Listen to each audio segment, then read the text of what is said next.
মোদিজির সঙ্গে কি লড়বেন? মোদিজি একটা গঙ্গা, মহাসমুদ্র, আর উনি কালীঘাটের নালা। এই মাত্র কয়েক ঘন্টা আগে এসে প্রধানমন্ত্রী নরেন্দ্র মোদী বাংলার নারী সুরক্ষার কথা বলছিল, বাংলার নারী সম্মানের জ্ঞান দিচ্ছিল।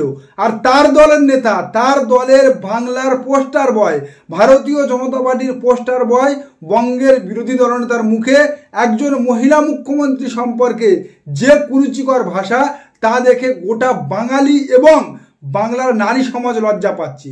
বিগত দিনে আমরা শুভেন্দু অধিকারী মহাশয়কে একাধিকবার মমতা বন্দ্যোপাধ্যায়কে বেনজির ভাষায় আক্রমণ করতে দেখেছি।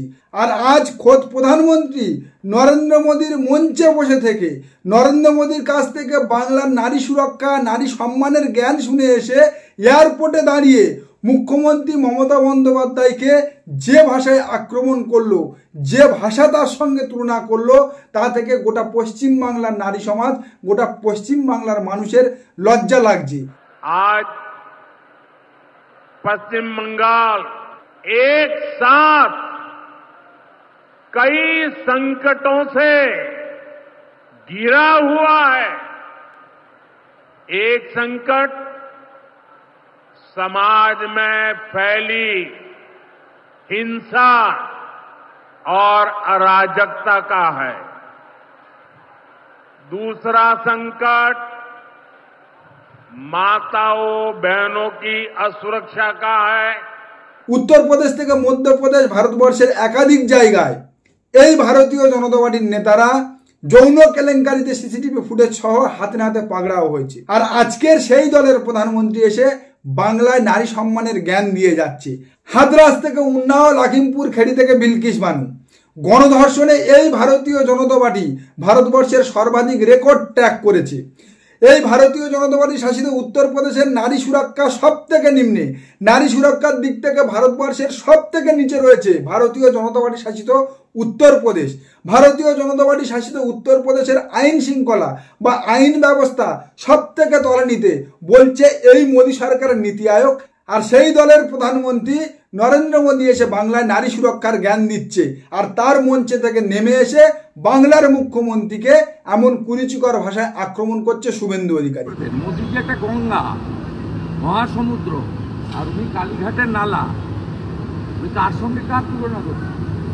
আমি হারিয়ে দিয়েছি, আমার সঙ্গে লড়ুন, তারপরে মোদিজি। শুভেন্দু অধিকারী যে ঢাকটা গত 5 বছর ধরে বাজিয়ে আসছে, সেই বিতর্কিত নন্দীগ্রাম জয়ের কথা তুলে শুভেন্দু অধিকারী মহাশয় বলছেন কি, যে আগে আমাকে চ্যালেঞ্জ করুক, আগে আমাকে হারাক, নরেন্দ্র মোদী তো পরের কথা। মোদিজির সঙ্গে ওনাকে লড়তে হবে না, ওটা আমি লড়ে হারিয়ে দিয়েছি, আবার 26-এ হারাবো। মমতা বন্দ্যোপাধ্যায়কে হারানোর জন্য শুভেন্দু অধিকারী ভবানীপুর থেকে প্রতিদ্বন্দ্বিতা করবে কয়েক মাস আগে নিজে মুখে ঘোষণা করেছিল। নিজে মুখে বলেছিল নন্দীগ্রামের থেকেও ভবানীপুর তার কাছে আরো ইজি কেন্দ্র, তিনি ভবানীপুর থেকে প্রতিদ্বন্দ্বিতা করে মমতা বন্দ্যোপাধ্যায়কে হারাবে। আর এখন সেই শুভেন্দু অধিকারী লেজ গুটিয়ে পাল্টি মেরে বলছে কি, ভারতীয় জনতা পার্টি ভবানীপুরে যাকে প্রার্থী করবে সেই প্রার্থীকে দিয়ে আমি মমতা বন্দ্যোপাধ্যায়কে হারাবো। একবার গেছিলেন গঙ্গা পেরিয়ে ওদিকে, হারিয়ে ঘর পাঠিয়ে দিয়েছি। এবারে আমি ওদিক থেকে এসে আপনাকে এখানে বিজেপি যাকে দাঁড় করবে তাকে জেতাবো, ভবানীপুরে বাড়াবো।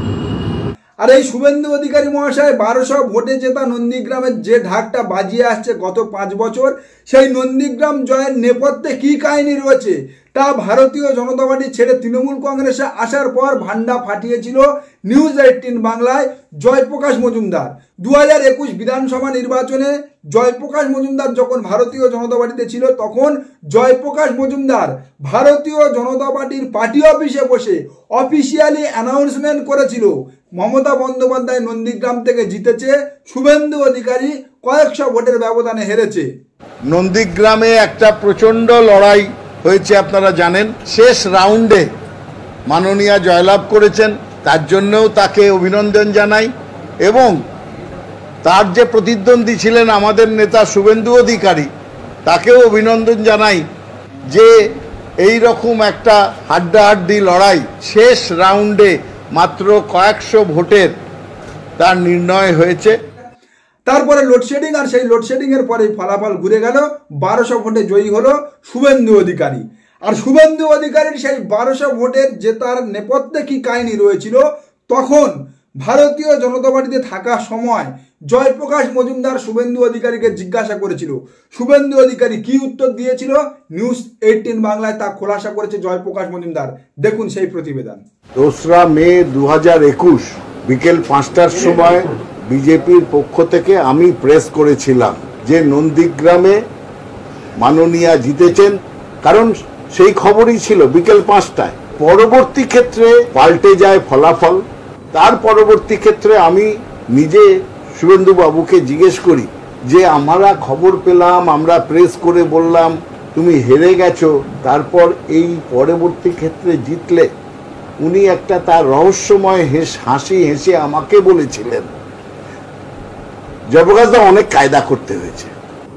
আর ওই কায়দা করে 1200 ভোটে জিতে তিনি বর্তমানে বাংলার বিরোধী দলনেতা হয়েছে, ভারতীয় জনতা পার্টির পোস্টার বয় হয়েছে।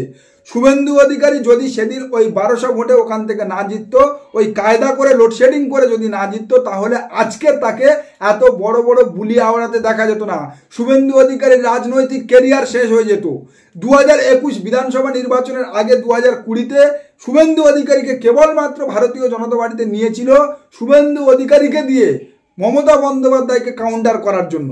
অর্থাৎ শুভেন্দু অধিকারী মমতা বন্দ্যোপাধ্যায়ের স্কুলের স্টুডেন্ট, তাই সেই শুভেন্দু অধিকারীকে দিয়ে লোহাকে দিয়ে লোহা কাটার জন্য অমিতজি মোদিজিরা শুভেন্দু অধিকারীকে ভারতীয় জনতা পার্টিতে নিয়েছিল।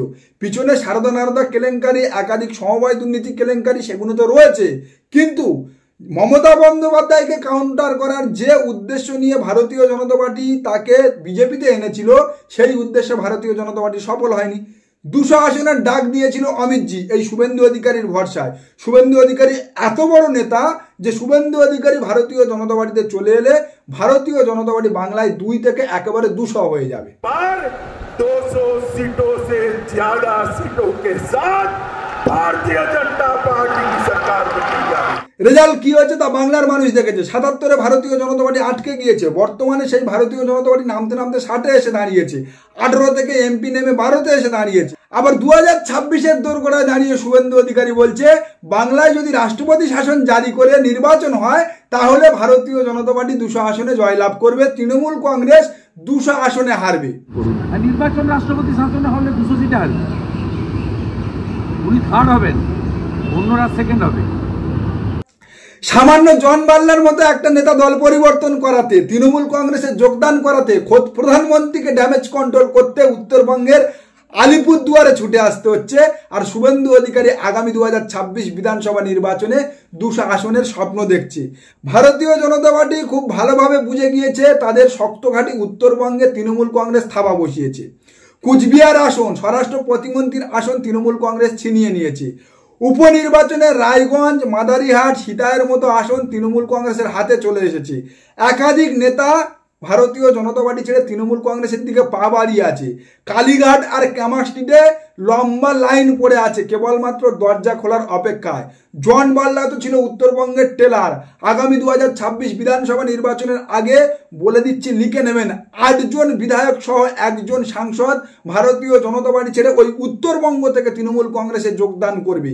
আর সেই আবহাওয়াটা বুঝে গিয়ে খোদ প্রধানমন্ত্রীকে দিয়ে উত্তরবঙ্গের ড্যামেজ কন্ট্রোল করার চেষ্টা করছে, কর্মীদের মনোবল বাড়ানোর চেষ্টা করছে। ভারতীয় জনতা পার্টি ওই উত্তরবঙ্গ ছাড়া গোটা পশ্চিমবঙ্গেতে দুর্বল। বিগত 2024 লোকসভা নির্বাচনে প্রায় 10,000 বুথে, গোটা পশ্চিমবাংলার প্রায় 10,000 বুথে পোলিং এজেন্ট দিতে পারেনি। 6 মাস থেকে এক্সটেনশন করে 1 বছরে 1 লক্ষ সদস্য সংগ্রহ করতে পারেনি। এখনো পর্যন্ত 2024 লোকসভা নির্বাচনে সুকান্ত মজুমদার জয়লাভ করেছে, 1 বছর হয়ে গেল, সভাপতি নির্বাচন করতে পারেনি। তার উপরে ভারতীয় জনতা পার্টির শীর্ষ নেতাদের মধ্যে গোষ্ঠী কোন্দল এতটাই চরমে উঠেছে যে খোদ দিলীপ ঘোষের মতো হেভিওয়েট নেতা আমন্ত্রণ পায়নি প্রধানমন্ত্রী সভাতে।